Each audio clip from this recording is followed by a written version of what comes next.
વ્યાકરણનો part 1 ની અંદર સમાનાર્થી અને વિરુદ્ધાર્થી શબ્દો આપણે આજે જોવાના છે। હવે વિદ્યાર્થી મિત્રો તમારી પૂરક પરીક્ષા લગભગ ફેબ્રુઆરી મહિનાની 7-8 તારીખની આજુબાજુ હશે। તો એ પ્રમાણે તમારે ઘરે બેઠા પણ નાની બાબતો વાંચવાની છે, જેમ કે એક વાક્યના સવાલ જવાબ છે, પછી કોઈ પણ પાઠ કે કવિઓના લેખકો છે, એનો પ્રકાર છે, સમાનાર્થી વિરુદ્ધાર્થી શબ્દો, શબ્દ સમૂહ, રૂઢિપ્રયોગ, પછી ક્રિયાપદો, વિશેષણ, શબ્દોને શબ્દકોશના ક્રમમાં ગોઠવો, આ બધી જ જોડણી સુધારો, આ બધી જ બાબતો તમારે પૂરક પરીક્ષાની અંદર આવી શકે છે। તો એ રીતે તમારે ઘરે બેઠા તૈયારી કરવાની રહેશે। જે તમારા સ્વાધ્યાય પોથીની અંદર અથવા પાઠ્યપુસ્તકની અંદર જે સમાનાર્થી અને વિરુદ્ધાર્થી શબ્દો આપવામાં આવ્યા છે એ સિવાયના કેટલાક શબ્દો અહીંયા હું લખીશ, તો એ તમારે ગુજરાતી વિષયની નોટની અંદર લખવાના રહેશે। જ્યારે આ જે દિવસે તમારો આ વિડિયો આવશે એ દિવસે તમને પીડીએફ પણ મોકલવામાં આવશે। તો એ સમાનાર્થી અને વિરુદ્ધાર્થી શબ્દો તમારે તમારી નોટબુકની અંદર લખવાના રહેશે। બીજું વિદ્યાર્થી મિત્રો, પૂરક પરીક્ષાની અંદર તમારે ચેપ્ટર 10 થી 15 સુધી પૂછાવાનું છે, એટલે કે લગભગ 6 પાઠ જેવા તમારે તૈયાર કરવાના રહેશે। એની અંદર જે નાની બાબતો આવે છે, કોણ બોલે છે, કોણે કહે છે, ખાલી જગ્યા હોય, આ દરેક વસ્તુ તમારે તૈયાર કરવાની છે। પૂરક પરીક્ષાનું પેપર તમારું 40 માર્ક્સનું હશે, એટલે એમાં નિબંધ કે એવું લગભગ કંઈ પૂછાશે નહીં, છતાં પણ આપણે તૈયારી રાખવાની, બરાબર। હવે આપણે આજે જોઈશું સમાનાર્થી શબ્દો। તમને ખબર છે વિદ્યાર્થી મિત્રો કે સમાનાર્થી શબ્દ એટલે શું? કોઈ પણ એક શબ્દ હોય એને બીજી રીતે પણ બોલવામાં આવતો હોય એને આપણે શું કહીએ? સમાનાર્થી શબ્દ। ધારો કે કોઈ પણ એક વ્યક્તિનું નામ છે, બરાબર, એને અત્યારે રાહુલ નામે ઓળખે છે અને બાળપણમાં એને શું કહેતા હોય? બાળપણનું નામ પણ એનું અલગ હોય, બરાબર। તો એ રીતે જ આ સમાનાર્થી શબ્દની અંદર પણ છે કે ભાઈ એક શબ્દનો બીજા ઘણા બધા અર્થો પણ થતા હોય અને બીજો પર્યાય પણ શબ્દ મળતો હોય, એને આપણે સમાનાર્થી શબ્દ કહીશું। તો અહીંયા આપણે સમાનાર્થી શબ્દો હું કેટલાક લખીશ એ તમારે તમારી નોટબુકની અંદર લખવાના છે, બરાબર।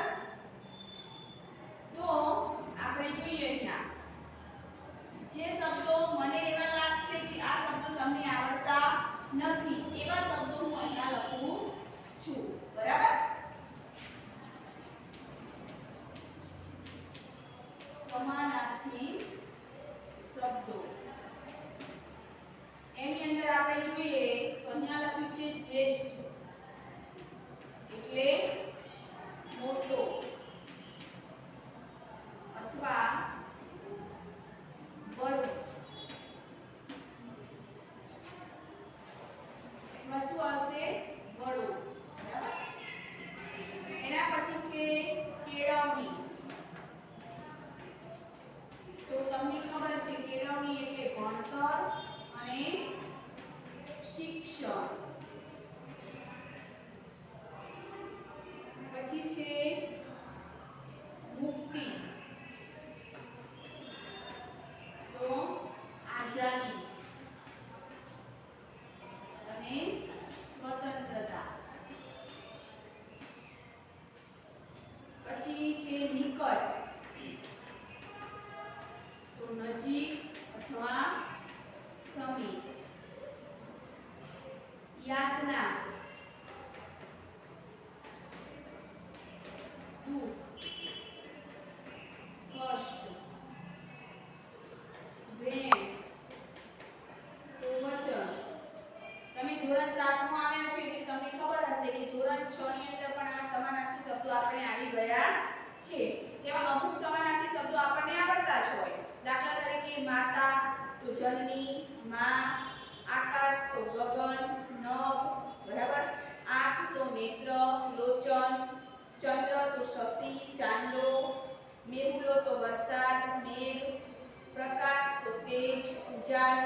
આવા અમુક શબ્દો આપણા રોજબરોજના ઉપયોગની અંદર પણ આવતા હોય છે એટલે એવા શબ્દો તમને આવડતા હશે એવા શબ્દો હું અહીંયા લખાતી નથી બરાબર વિષાદ તો ખેદ અને નિરાશા શોક બરાબર પછી છે મૃદુ તો કોમળ અનિલ તો પવન એ પણ કદાચ તમને આવડતું જ હશે પવન અથવા વાયુ તુષાર તો તરસ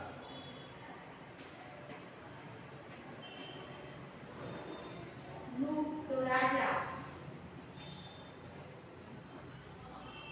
રાય અને ભૂખ શ્રીમંત તો ધનવાન તવંગર એ પૈસાદાર એ પણ તમને ખબર હશે વેખુર એટલે રેતી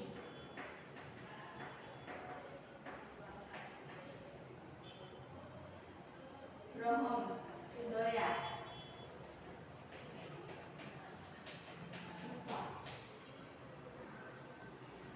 ખપ એટલે જરૂર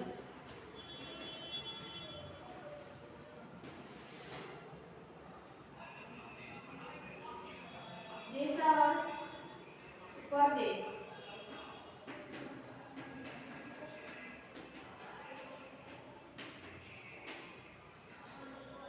દેશાવર એટલે શું આવશે વિદ્યાર્થી મિત્રો પરદેશ બરાબર એ પછી આગળ છે વિદ્યાર્થી મિત્રો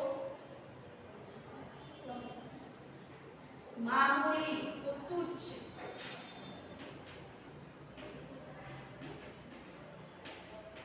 તુચ્છ પંથક તો પ્રદેશ इलाको केवना तो इच्छा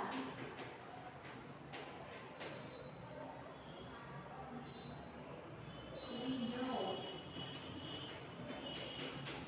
तो पंखो खारियु तो ईर्ष्याळु જે કસોટી પરીક્ષા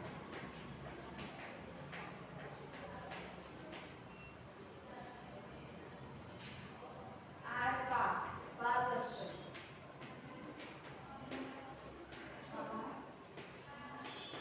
દર્શક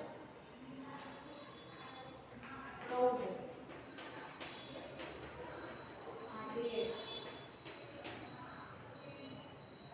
વયસ્ક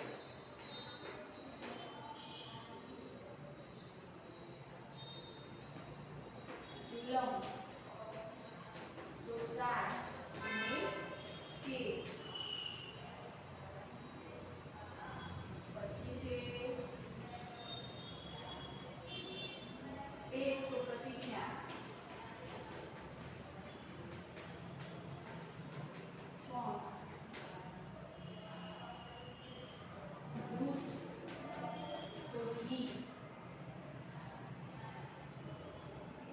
સ્કંદ એટલે ખભો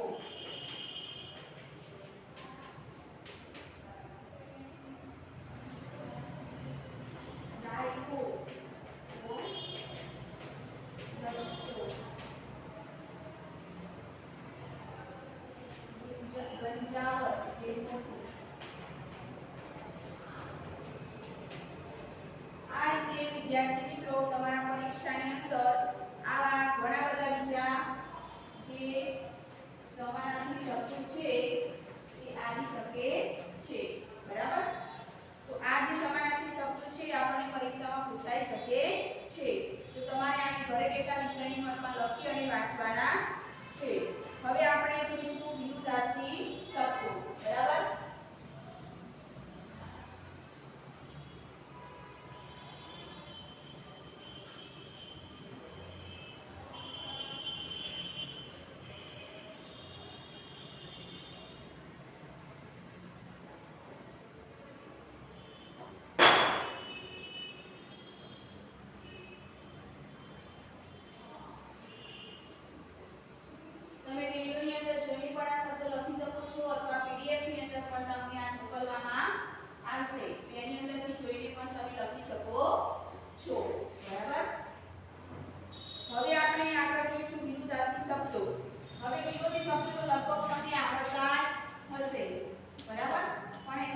પણ અમુક શબ્દો એવા હોય છે કે જે આપણને આવડતા નથી.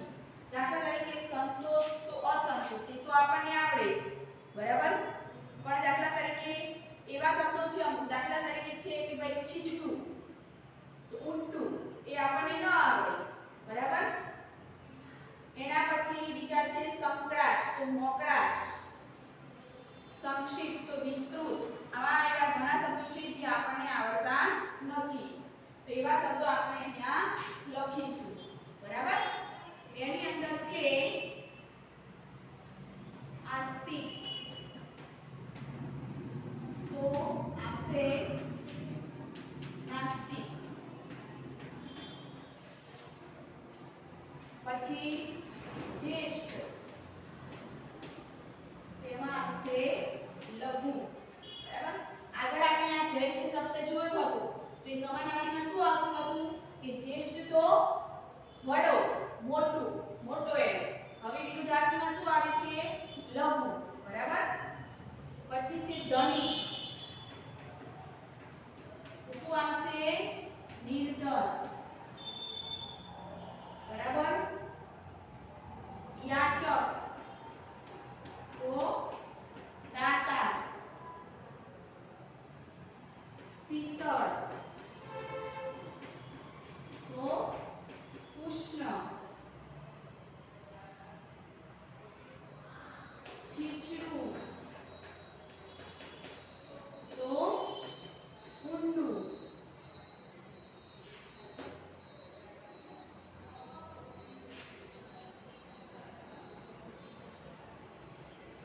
વિઘ્ન તો આવશે નિર્વિઘ્ન,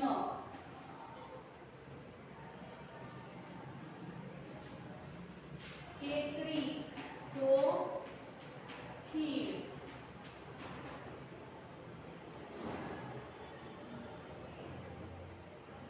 સંકળાશ તો મોકળાશ, વિદાય તો આગમન, સંક્ષિપ્ત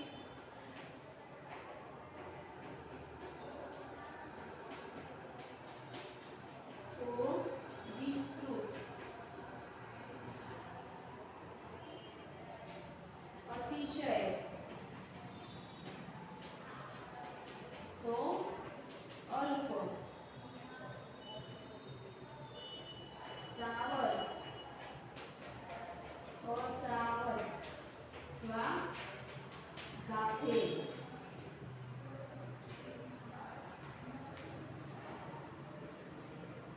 આશિષ તો શાપ,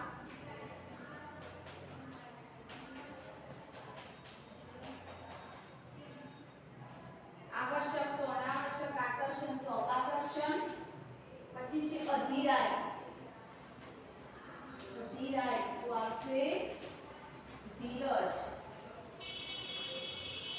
ઉજાસ તો અંધકાર,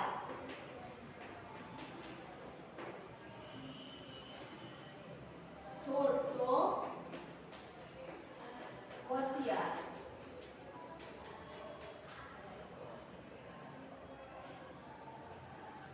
આવા ઘણા બધા શબ્દો, વિરુદ્ધાર્થી શબ્દો આપણને પરીક્ષાની અંદર પૂછાશે. આ સિવાય વિદ્યાર્થી મિત્રો પાઠ્યપુસ્તક અથવા સ્વાધ્યાયપોથીની અંદર પણ તમારે આવા વિરુદ્ધાર્થી શબ્દો આપવામાં આવ્યા હોય છે, એ પણ તમારે તૈયાર કરવાના રહેશે. જ્યારે તમારો આ વિડિયો આવશે ત્યારે હું તમને આ જે વિરુદ્ધાર્થી અને સમાનાર્થી શબ્દો છે એ હું તમને પીડીએફ ની અંદર મોકલીશ. એમાંથી તમારે લખવાનું રહેશે અને શેમાં લખવાનું છે? વિષયની નોટની અંદર, બરાબર? હવે પછીનો જ્યારે આપણો વિડિયો આવશે ત્યારે વિદ્યાર્થી મિત્રો આપણે જોઈશું શબ્દ સમૂહ માટે એક શબ્દ, બરાબર? અને રૂઢિપ્રયોગ અને કહેવતો આપણે જોવાની છે. તો આજનો વિડિયો હવે